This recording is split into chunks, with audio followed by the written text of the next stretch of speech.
नमस्कार दोस्तों, जय माता दी। मैं आचार्य वसुधा आप सभी का हार्दिक अभिनंदन करती हूँ आपके अपने YouTube चैनल में। दोस्तों, आज की वीडियो में हम बात करेंगे कि शनि का होने वाला है राशि परिवर्तन। शनि अब तक चल रहे थे कुंभ राशि में और अब यहाँ से निकलकर 29 मार्च 2025 को प्रवेश करेंगे मीन राशि में।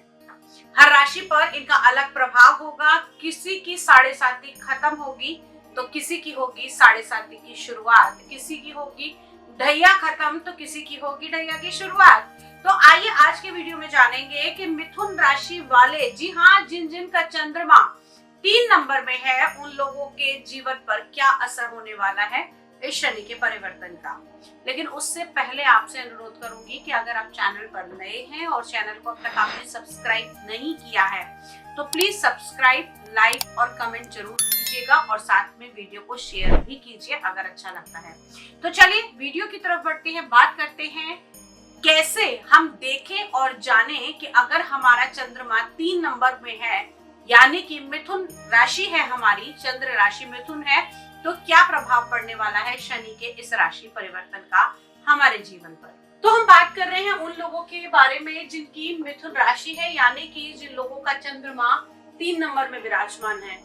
तो दोस्तों बता दूं कि अगर आपकी मिथुन राशि है तो आपके ऊपर शुरू होने वाली है चतुर्थ की ढैया। जी हाँ, इस बार शनि देव का ये गोचर आपको देगा परेशानियां। आप कैसी परेशानियां देगा, क्या क्या होगा आपके जीवन में बदलाव, आइए उसकी चर्चा करते हैं।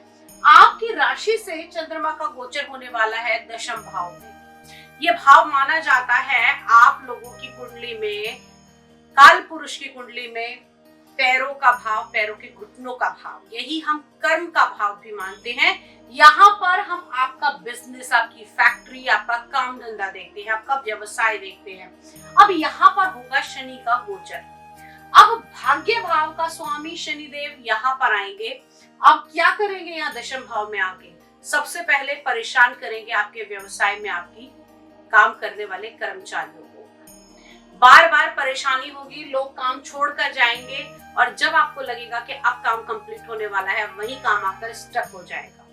जिन लोगों की जॉब बहुत अच्छी खासी चल रही थी, उन लोगों को परेशानियां देखने को मिलेंगी। कैसी परेशानियां? अचानक से उनके ऊपर काम का बर्डन बहुत ज्यादा बढ़ जाएगा।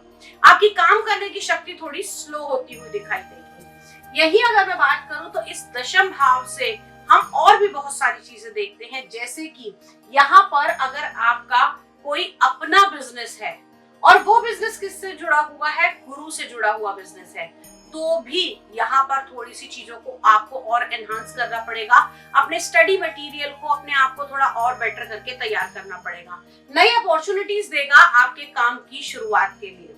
अब बात कर लेते हैं शनिदेव की दृष्टियों की, क्योंकि कहा जाता है कि जहां भी ग्रह बैठता है उसके अलावा प्रभावित करता है उन सभी सेक्टर्स को, उन सभी भावों को जहां पर उसकी दृष्टि पड़ती है। अब शनि की तीसरी दृष्टि आएगी आपके 12वें भाव पर, विदेश भाव पर। तो सबसे ज्यादा किस किस को नुकसान हो सकता है?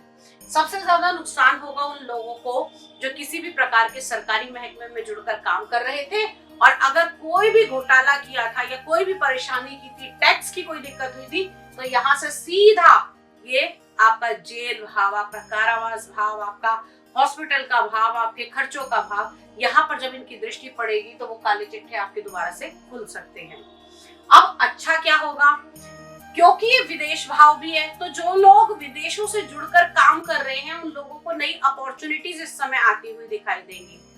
अब 12वां भाव विदेशों का भाव भी माना जाता है। यहाँ पर मल्टीनेशनल कंपनी या फिर विदेशों से जुड़कर आप लोग काम कर सकते हैं। यहाँ पर काम को लेकर आपके कुछ टूर, कुछ लंबी यात्राएं भी होती हुई दिखाई देंगी। अब यही भाव है कलवों का, पैरों का, आंखों का। तो यहाँ पर परेशानी देगा क्या? आई से जुड़ी हुई प्रॉब्लम्स हो जाएगी, नींद आपकी बहुत ज्यादा डिस्टर्ब हो जाएगी, मैरिड लाइफ में शैया सुख आपको नहीं मिल पाएगा। यानी कि अगर हम बात करें तो आप अपनी मैरिड लाइफ में अपने रिलेशनशिप को नहीं अच्छे से एंजॉय कर पाएंगे। साथ ही साथ अगर मैं बात करूं तो ये हॉस्पिटल का भाव भी माना जाता है।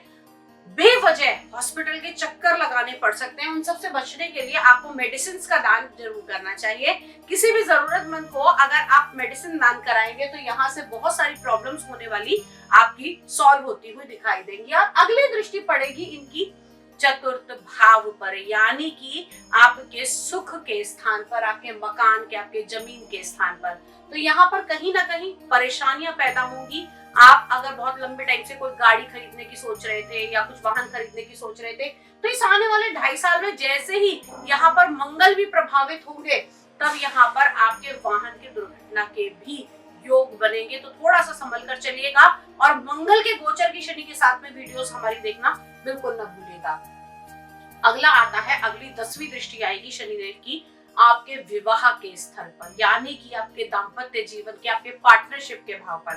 तो अब जब शनिदेव की दृष्टि यहाँ आपके सप्तम भाव पर आएगी, तो कहीं ना कहीं प्रभावित करेंगे आपके जीवन साथी की हेल्थ को, आपके रिलेशंस को।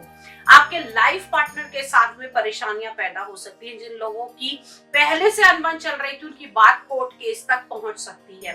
अब यहीं पर अगर मैं बात करूं तो ये भाव पार्टनरशिप के साथ साथ आपकी बिजनेस की पार्टनरशिप को भी दिखाता है। तो बिजनेस में, पार्टनरशिप में आपको बिल्कुल आंख बंद करके अपने पार्टनर के ऊपर भरोसा नहीं करना है। यहाँ से परिस्थितियां थोड़ी सी गड़बड़ा सकती है। अब क्योंकि आपके ऊपर शनि की ढैया भी चल रही है, तो यहाँ पर परेशानियां तो आपकी पैदा होने वाली ही है और कर्म से लेकर आपको ज्यादा मुसीबतें इस समय में आ सकती हैं। अब एक चीज और आपको बता दूं दोस्तों कि यहाँ पर सप्तम भाव में जब भी शनि का गोचर सप्तम दृष्टि पड़े या सप्तम भाव में हो, तो ऐसे में व्यक्ति अपने लाइफ पार्टनर से थोड़ा अलग हो जाता है। लाइफ पार्टनर के साथ अच्छा समय नहीं बिता पाता। कहीं ना कहीं आपके दाम्पत्य जीवन में परेशानियां आपको देखने को मिल सकती हैं। अब एक चीज का और ध्यान रखिएगा कि इन सबसे बचने के लिए एक तो शनि के मंत्रों का जाप कर सकते हैं। शनि के दान आपको नहीं करने हैं। क्यों नहीं करने हैं? कि मिथुन लगन वाले जातकों के शनि भाग्य भाव के स्वामी हैं, तो भाग्य की चीजों का दान आपको इस समय में नहीं करना है। आप मंत्र जाप कर सकते हैं, आप सेवा कर सकते हैं, आप नीलम धारण कर सकते हैं अगर आपका ये लगन या ये राशि है। अब अगली चीज आपको बताते हैं कि अगर आपकी शनि की इस समय महादशा भी चल रही है, तो परिस्थितियां थोड़ी और बदल सकती हैं। इन सभी की गणना, अगर जैसे मैंने कहा कि यहाँ पर शनि है, ये केवल एक शनि का प्रेडिक्शन है। इसके अलावा देवगुरु बृहस्पति, मंगल, सभी ग्रहों का समावेश करके ही कुंडली का विश्लेषण किया जाता है। ये शनि की ढैया जो आपके ऊपर होने वाली है शुरू 29 मार्च 2025 से, उन सब के लिए आपको इन चुनौतियों का सामना करना पड़ सकता है। इन सभी चुनौतियों से बचने के लिए कुछ विशेष उपाय कर सकते हैं। किसकी कुंडली के अनुसार कौन सा उपाय सटीक रहेगा, वो जानने के लिए आप मुझसे संपर्क कर सकते हैं। आज के वीडियो में इतना ही। अगले वीडियो में फिर से मुलाकात करूंगी। तब तक के लिए जय मां भगवती, जय शनिदेव।